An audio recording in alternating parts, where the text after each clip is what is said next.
Bismillahirrahmanirrahim. Assalamualaikum warahmatullahi wabarakatuh. Waalaikumsalam warahmatullahi wabarakatuh. Ya, baik kakak dan abang ya, untuk menambah semangat kita pada hari ini, mari kita mulai juga dengan diet apabila saya mengatakan pagi, maka kakak dan abang mengucapkan diet pagi. Pagi, pagi, pagi. Ya, alhamdulillah ya, sangat semangat sekali. Alhamdulillah, wassalatu wassalamu ala rasulillah, wala haula wala quwwata illa billah. Syukur dan Allah masih memberi kita kesehatan, keselamatan sehingga kita berhadir di kampus yaitu Asahan dalam rangka memberi program seperti biasanya. Tak lupa pula adalah kita berselawat kepada Rasulullah Muhammad SAW. Semoga kita semakin istiqomah menjadi beliau dan kita amin. Baik kakak dan abang ya, pembahasan kita pada hari ini adalah strategi pembelajaran akidah akhlak berdasarkan Al-Quran dan Kisah Rasul. Ya.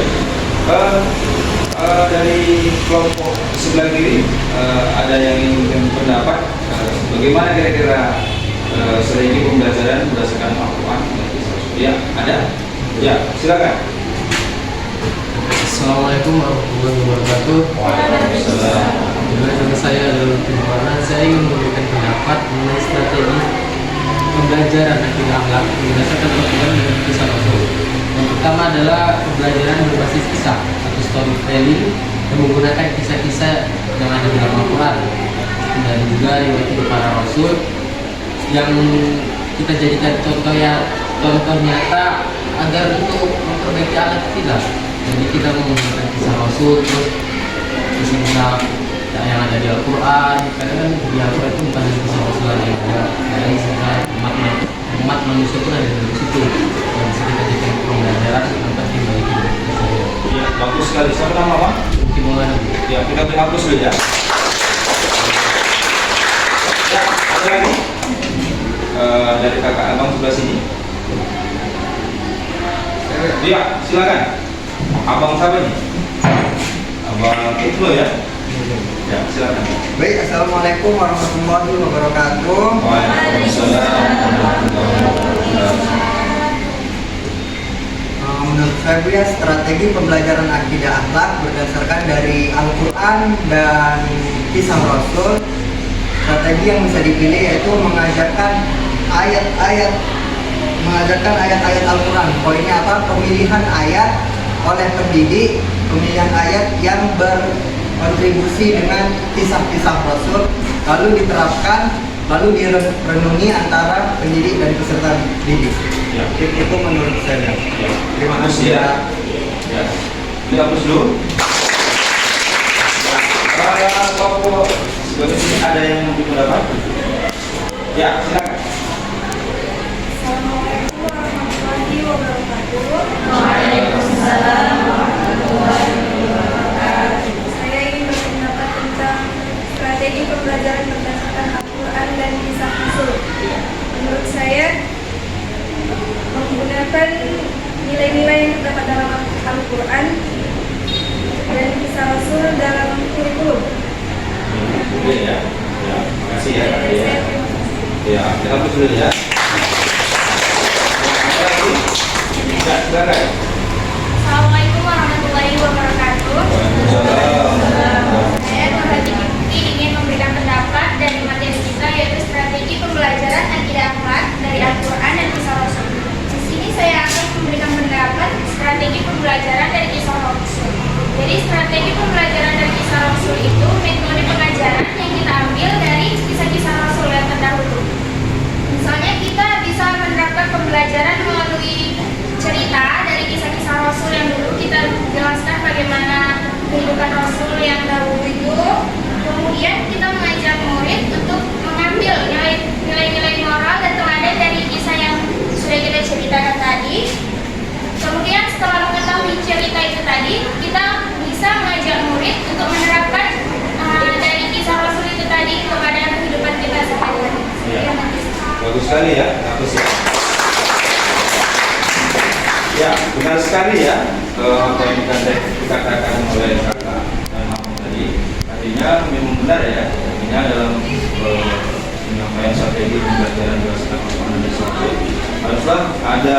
ayat ya, ayat Al-Quran atau kisah Rasul yang kita ambil sebagai contoh itu pada surah yang berbunyi untuk Al-Quran mengatakan ayat Nabi Uswatun Hasanah. Artinya di situ ada poin ya, keteladanan Rasul kan itu banyak sekali poinnya, bisa kesabaran, kemudian bagaimana penerapannya dari kisah dari Al-Quran itu ke strategi ya, strategi pembelajaran akhlak berdasarkan Al-Quran dan kisah Rasul.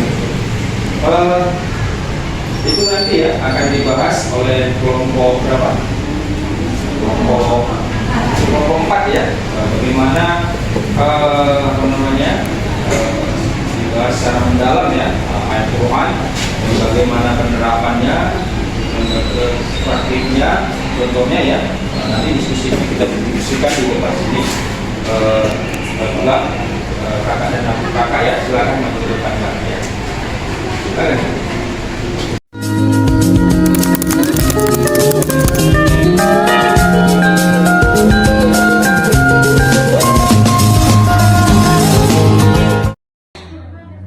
Assalamualaikum warahmatullahi wabarakatuh. Waalaikumsalam warahmatullahi wabarakatuh. Alhamdulillahirabbil alamin wa bihi nasta'in ala umuri dan waddin wassalatu wassalamu ala asrofil anbiya wal mursalin wa ala alihi wa sahbihi ajmain. Amma ba'du.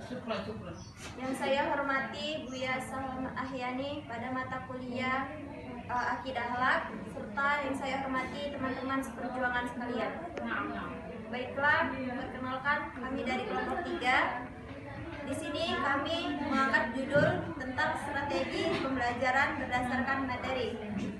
Perkenalkan, nama saya Hairatun Hisan. Saya di sini selaku moderator, dan di samping saya ada pemateri pertama yaitu Adel Iswandila, dan di sebelah Adel Iswandila ada pemateri kedua yaitu Ika Cynthia.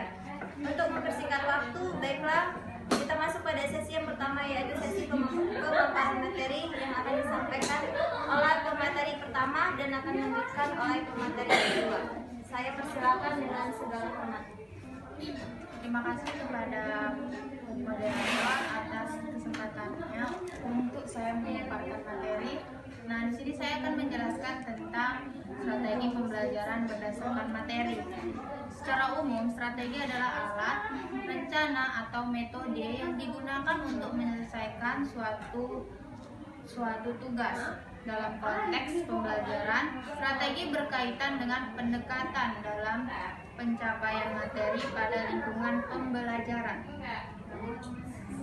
Macam-macam strategi pembelajaran berdasarkan materi itu salah satunya adalah jenis strategi pembelajaran instruksi. Strategi ini dilakukan dengan cara memberikan kepada siswa kesempatan untuk mengembangkan kemampuannya untuk berpikir kritis dan kreatif.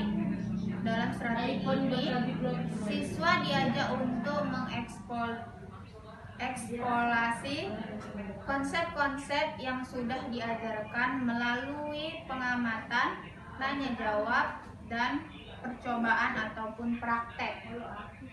Tujuan dari strategi pembelajaran ini adalah untuk membantu siswa mengembangkan keterampilan untuk memecahkan masalah dan mengambil keputusan yang baik. Satu itu ada strategi SPBM. Strategi ini lebih berfokus pada pemecahan masalah ilmiah. Yang kedua itu strategi peningkatan keterampilan berpikir. Strategi ini berfokus pada pengembangan kemampuan berpikir siswa melalui pengalaman sebagai bahan untuk memecahkan masalah. Yang ketiga, strategi pembelajaran berbasis masalah dilakukan dengan cara memberikan suatu masalah seperti memberikan soal, dan siswa dituntut untuk mencari jawaban dari soal ini. Yang keempat, strategi pembelajaran kolaboratif dengan membentuk kelompok-kelompok kecil dan memberikan tugas kepada setiap kelompok sehingga ada kolaboratif di antara pikiran mereka. sehingga menciptakan jawaban yang terbaik untuk setiap tugas-tugas yang diberikan untuk kelompok tersebut.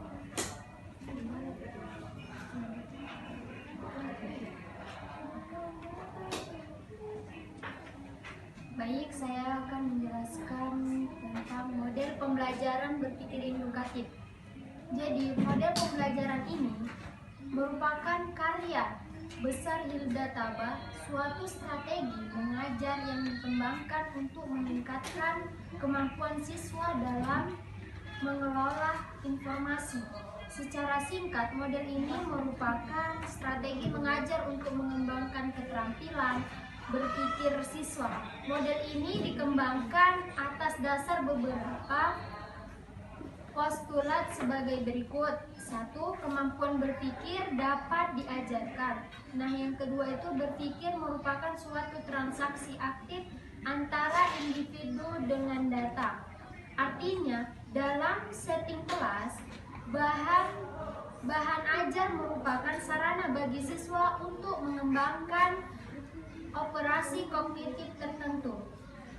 Dalam setting tersebut, siswa belajar mengorganisasikan fakta ke dalam suatu sistem konsep, yaitu A. Saling menghubung-hubungkan data yang diperoleh satu sama lain serta membuat kesimpulan.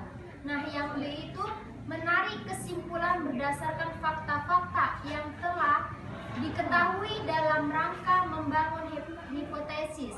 Nah, yang C itu memprediksi dan menjelaskan fenomena tertentu. Nah, yang ketiga itu proses berpikir merupakan suatu urutan tahapan yang beraturan. Artinya, agar dapat menguasai keterampilan berpikir tertentu, persyaratan tertentu harus dikuasai terlebih dahulu dan urutan tahapan ini tidak bisa dibalik. Nah, yang D itu prosedur pembelajaran.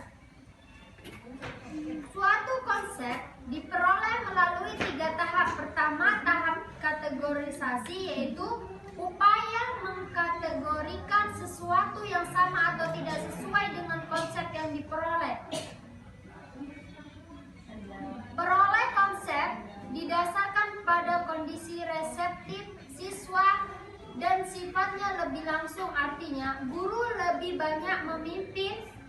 Model ini terdiri dari 3 tahapan mengajar. Pertama, guru menyajikan data kepada siswa. Setiap data tersebut merupakan contoh dan bukan contoh yang terpisah. Data tersebut dapat berupa peristiwa, orang, objek. Peroleh konsep dapat berupa peristiwa, orang, objek. Peroleh konsep didasarkan pada kondisi reseptif siswa dan sifatnya lebih langsung, artinya guru lebih banyak memimpin. Model ini terdiri dari 3 tahapan mengajar. Pertama, guru menyajikan data kepada siswa. Setiap data tersebut merupakan contoh dan bukan contoh yang terpisah. Data tersebut dapat berupa peristiwa, orang, objek. Nah, tahap kedua itu siswa menguji perolehan konsep mereka. Nah, yang ketiga itu tahap mengajak siswa untuk menganalisis atau mendiskusikan strategi sampai mereka dapat memperoleh konsep tersebut. Nah, yang E itu prinsip-prinsip strategi pembelajaran.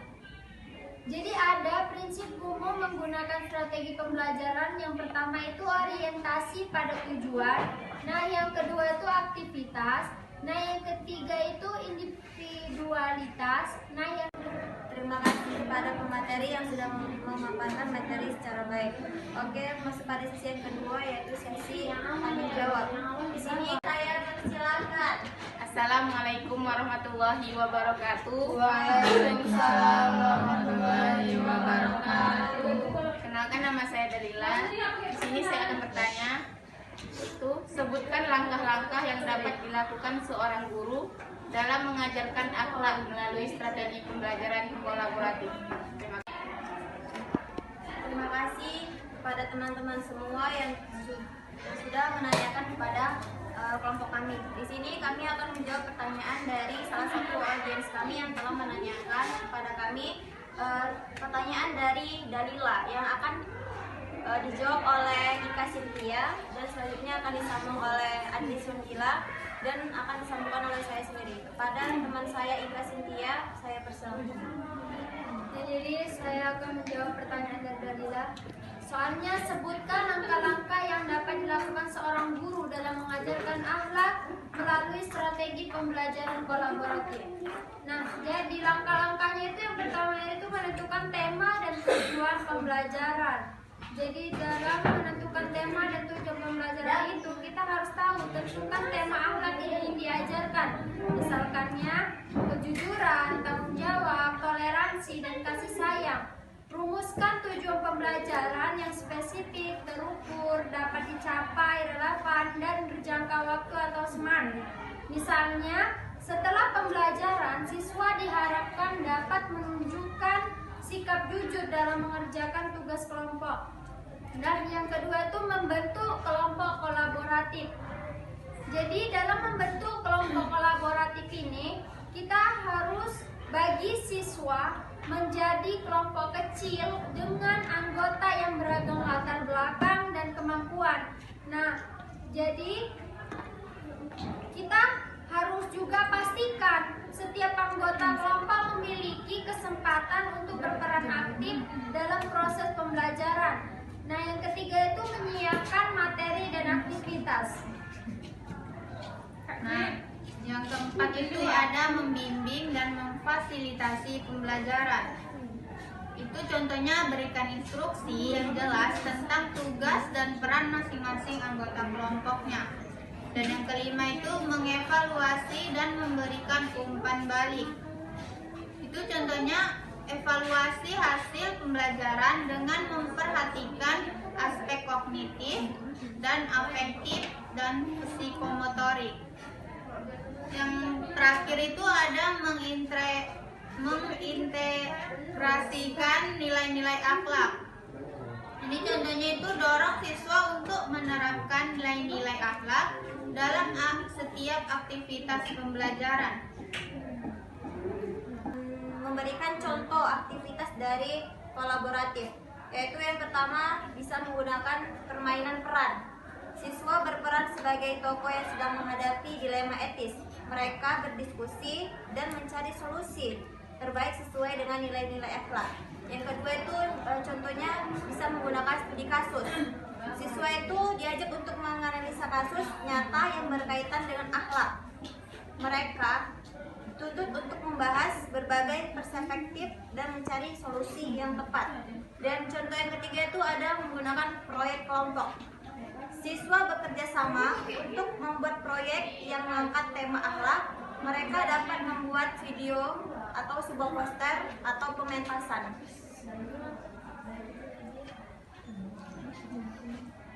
Demikian, itulah jawaban dari kami mengenai tentang langkah-langkah yang diterapkan oleh guru dalam mengajarkan akidah akhlak melalui strategi pembelajaran kolaboratif. Jadi kesimpulan dari materi hari ini yaitu strategi pembelajaran itu adalah pendekatan yang menyeluruh pembelajaran dalam suatu sistem pembelajaran yang berupa pedoman umum dan kerangka kegiatan untuk mencapai tujuan umum pembelajaran. Strategi pembelajaran membutuhkan prinsip belajar dan pembelajaran. Dengan kata lain, ketentuan atau aturan harus dijadikan pedoman dalam melaksanakan kegiatan belajar seperti perhatian dan motivasi. Oke, terima kasih. Sebelumnya saya ucapkan kepada teman-teman semua atas antusiasnya. Semoga materi pada hari ini dapat bermanfaat untuk kita semua. Akhirul kalam, wabillahi taufiq wal hidayah. Wassalamualaikum warahmatullahi wabarakatuh. Waalaikumsalam warahmatullahi wabarakatuh.